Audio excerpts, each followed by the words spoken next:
One step is you must take back the streets. And you take back the streets by more cops, more prisons, more physical protection for the people. I hope this crime bill, when it passes, the Biden-Hatch crime bill, as it becomes law, God willing, I hope that we will have ended, once and for all, this notion that is a hangover from the 60s, that somehow Democrats are weak on crime and Democratic presidents are weak on crime and Republicans are tough on crime. The truth is, every major crime bill since 1976 that's come out of this Congress, every minor crime bill has had the name of the Democratic senator from the state of Delaware, Joe Biden, on that bill. We must take back the streets. It doesn't matter whether or not the person that is accosting your son or daughter or my son or daughter, my wife, your husband, my mother, your parents. It doesn't matter whether or not they were deprived as a youth. It doesn't matter or not whether or not they had no background that enabled them to become socialized into the fabric of society. It doesn't matter whether or not they're the victims of society. The end result is they're about to knock my mother on the head with a lead pipe, shoot my sister, beat up my wife, take on my sons.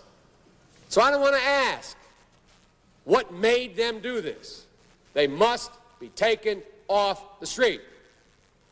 That's number one. And that is, unless we do something about that cadre of young people, tens of thousands of them, born out of wedlock, without parents, without supervision, without any structure, without any conscience developing, because they literally, I yield myself 3 more minutes, because they literally have not been socialized. They literally have not had an opportunity.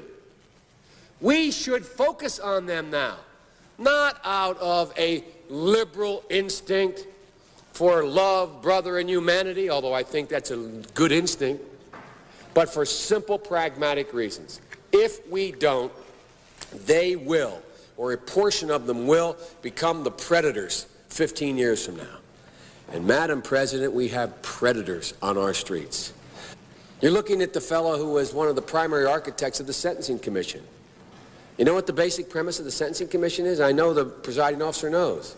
It was the first time in 80 years we rejected the notion that the condition of sentencing must be related to how long it would take to rehabilitate. I'm the guy that said rehabilitation, when it occurs, we don't understand it and notice it, and even when we notice it and we know it occurs, we don't know why. So you cannot make rehabilitation a condition for release. That's why in our system, there's the federal system, you serve 85% of your time. I remember when it was going on, when I was making these arguments in the late 70s, they used to call it Biden's same time for the same crime provision.